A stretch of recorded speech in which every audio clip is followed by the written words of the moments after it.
Hello नमस्ते. मी आज बनवणार आहे सांबर रेसिपी. तर बघा आणि तुम्ही पण कसं बनवता मला सांगा, कमेंट करा. तर आता इथं तेल तापायला ठेवलं आहे, त्याच्यात टाकली मोहरी तडतडल्यानंतर आपण टाकणार आहे बाकीचे मसाले.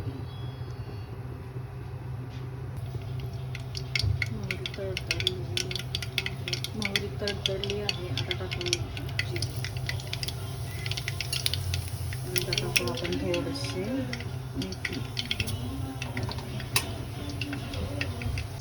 मी आता ह्याच्यामध्ये लसूण टाकला आहे. लसूण थोडासा परतू देऊ. आता परतायला लागला आहे. तो कांद्याबरोबर तर भाजता येईल. नंतर आपण ह्याच्यात टाकू लाल मिरची. आम्ही ह्याच्यामध्ये बारीक चिरलेलं टोमॅटो पण घातला आहे. आणि डाळ शिजत होती तेव्हा आपण एक टोमॅटो कट करून डाळी टाकलं, कारण सांबारला मस्त टेस्ट येते.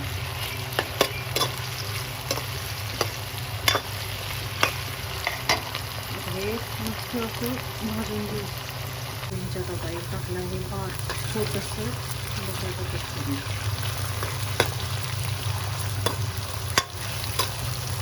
माझ्याकडे दुसरं काही नाही, मी एवढंच टाकलं. हे मस्त असं परतून घेऊ. बटाटे वाफले पाहिजे.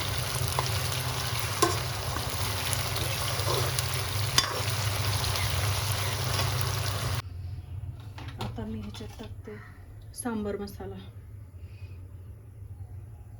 ह्याच्यात टाकलेला आहे मी सांबार मसाला. आता मी ह्याच्यात टाकते मीठ.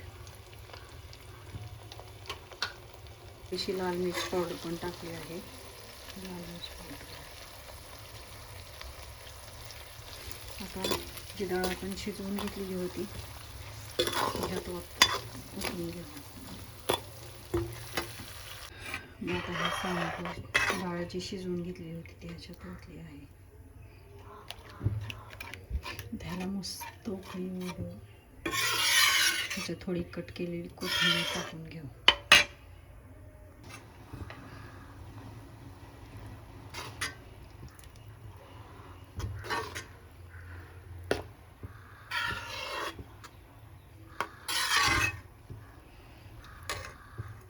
हे सांबार रेडी आहे. आता इकडं इडली बनवूया. तर मस्त असं इडली आणि सांबार तयार आहे. या सगळी खायला. Bye bye.